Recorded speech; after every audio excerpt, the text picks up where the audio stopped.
I'm doing this little video to help out a friend who needed or requested a little bit of advice about how to replace the hardy spice from his Toyota Hilux, and he doesn't live locally, so I thought the easiest way to do it, seeing as I had a scrap one on the heap, was to actually make a video of it.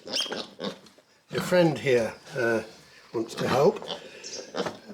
Now, it has internal snap rings, these little chaps, and I'm not short of tools.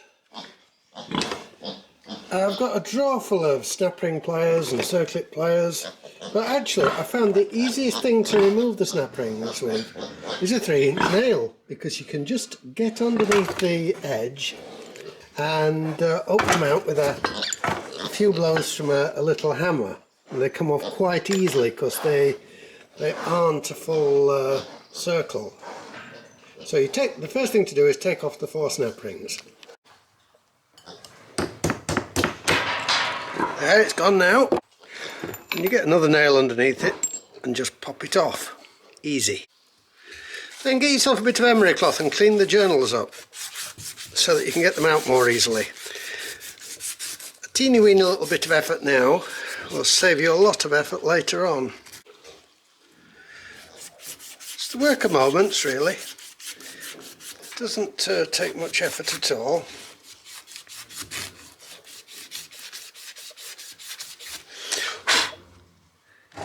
EPNS, every piece nice and shiny. Then take a hammer, whack each one of those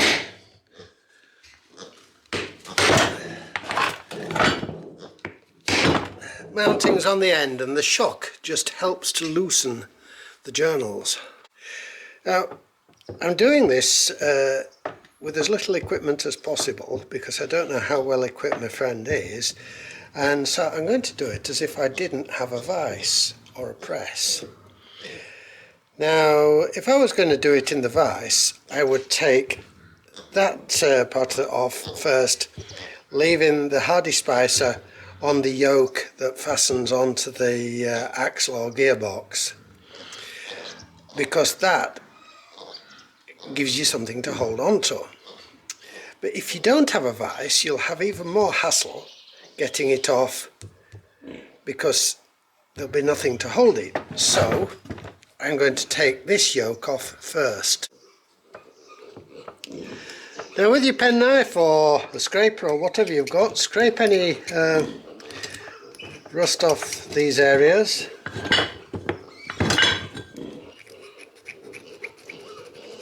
Until they're nice and shiny.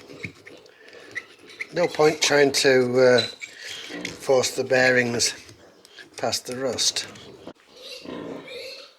And the job is more easily done by putting a bar through the yoke so that the yoke doesn't turn and lock into the other yoke.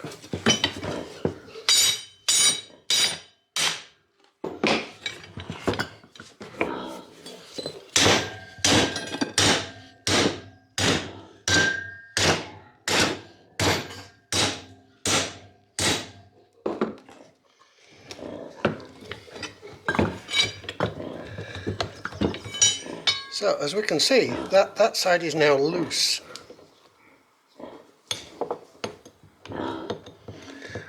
But it won't come off. So we need to do the other side the same. Just to show you.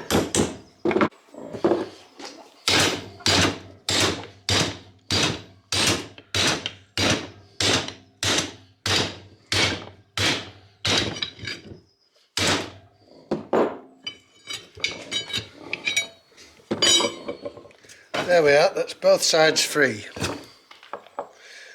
Losing little needles all over the place.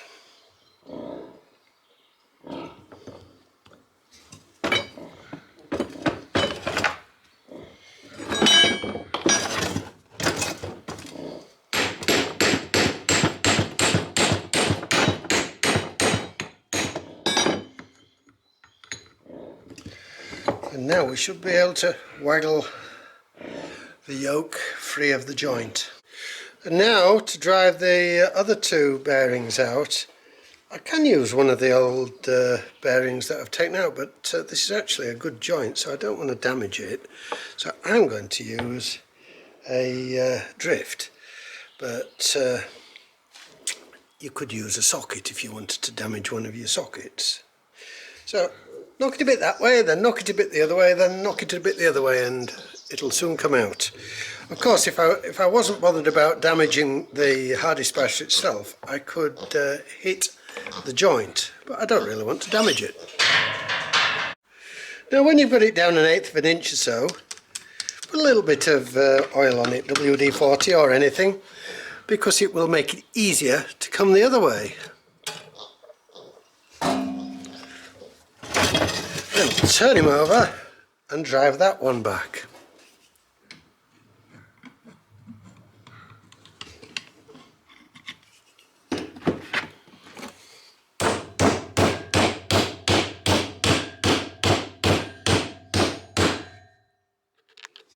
There, this side's free now.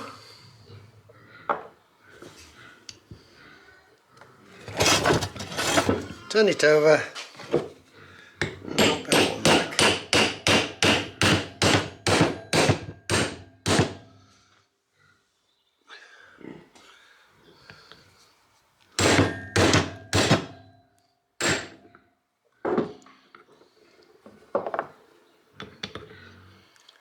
There.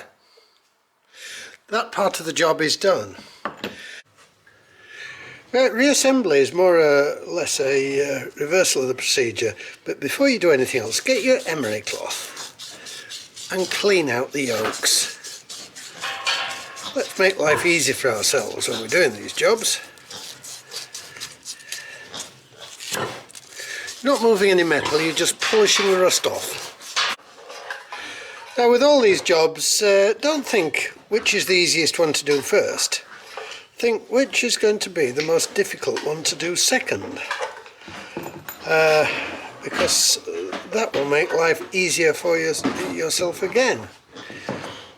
So what we do, always be sure that you don't have one of the little needle rollers lying across the bottom of the bearing, because if you do, you will never get it back in. Now these things don't want over greasing. But if there isn't enough grease in the new hardy spacer to hold those needles in place, you can add a bit, no more than a blob of grease the size of a pea in each bearing. So, get the cruciform in first, if you can, feed the bearing on, and then do the other end, being careful not to knock those little bearings off. Then you can drive the thing together and the cruciform will hold the bearings in place.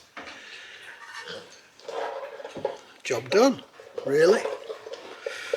Just be aware of making sure that the grease nipple is pointing in the right direction, because if it was pointing in the wrong direction it would be really annoying. And then don't forget to put the clips back on.